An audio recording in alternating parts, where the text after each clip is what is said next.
اجتماعی لحاظ سے، قومی لحاظ سے،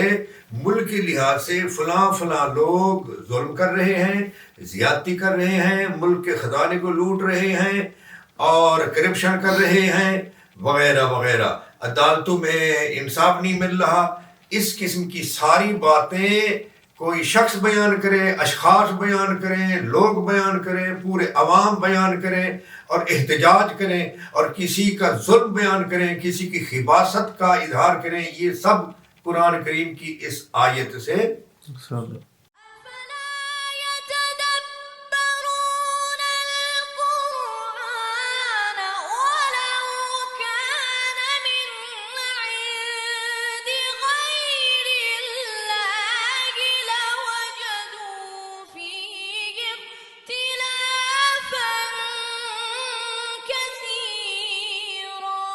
بسم اللہ الرحمن الرحیم الحمد للہ رب العالمین والصلاة والسلام علی سید المرسلین وعلی آلہ الطیبین الطاہرین۔ آج تراویح میں چھٹے پارے سے تلاوت شروع کی گئی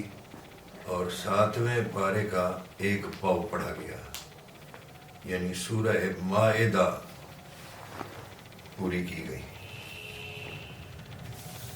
چھٹے پارے کی پہلی آیت جو ہے اس میں احتجاج کا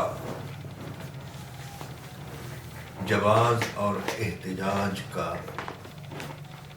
ذکر جو ہے موجود ہے، یعنی ظلم کے خلاف احتجاج کیا جا سکتا ہے، اللہ تعالیٰ نے اجازت دی ہے۔ ارشاد فرمایا، بالکل پہلی آیت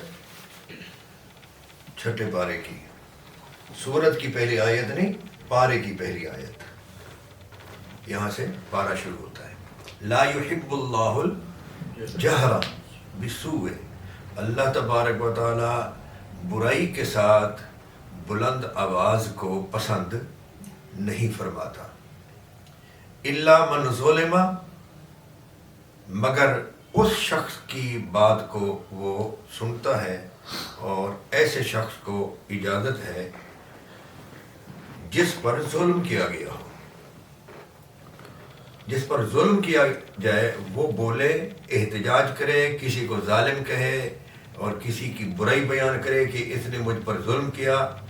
اور میرے ساتھ ناروا سلوک کیا، اور لوگوں کو سنائے تاکہ لوگوں کو پتہ چلے کہ فلاں بندہ ظالم ہے اور اس نے ظلم کیا ہے۔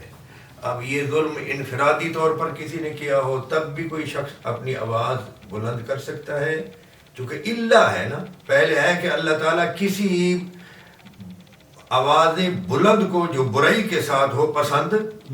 نہیں فرماتا، آگے اللہ لگا کر فرمایا الا من ظلم، مگر جس پر ظلم کیا گیا ہو اس کی آواز سنی جائے گی۔ تو انفرادی طور پر کسی فرد واحد نے کسی پر ظلم کیا ہو تب بھی وہ آواز معاشرہ میں، سوسائٹی میں بلند کر سکتا ہے، اور اگر کسی حاکم نے ظلم کیا ہو تب بھی آواز بلند کر سکتا ہے۔ یہ احتجاجی مظاہرے جو ہوتے ہیں یہ اس لیے تو ہوتے ہیں نا کہ لوگ جمع ہوتے ہیں اور ان میں کوئی شخص نمائندہ بن جاتا ہے اور وہ بیان کرتا ہے، تقریر کرتا ہے کہ بھی اجتماعی لحاظ سے، قومی لحاظ سے، ملکی لحاظ سے فلاں لوگ ظلم کر رہے ہیں، زیادتی کر رہے ہیں، ملک کے خزانے کو لوٹ رہے ہیں اور کرپشن کر رہے ہیں وغیرہ وغیرہ، عدالتوں میں انصاف نہیں مل رہا۔ اس قسم کی ساری باتیں کوئی شخص بیان کرے، اشخاص بیان کریں، لوگ بیان کریں، پورے عوام بیان کریں اور احتجاج کریں اور کسی کا ظلم بیان کریں، کسی کی خباثت کا اظہار کریں، یہ سب قرآن کریم کی اس آیت سے جائز ہے۔ اب جس کے خلاف آواز بلند کی جائے، یعنی جس کے ظلم کا ذکر کیا جائے، تو چاہیے یہ کہ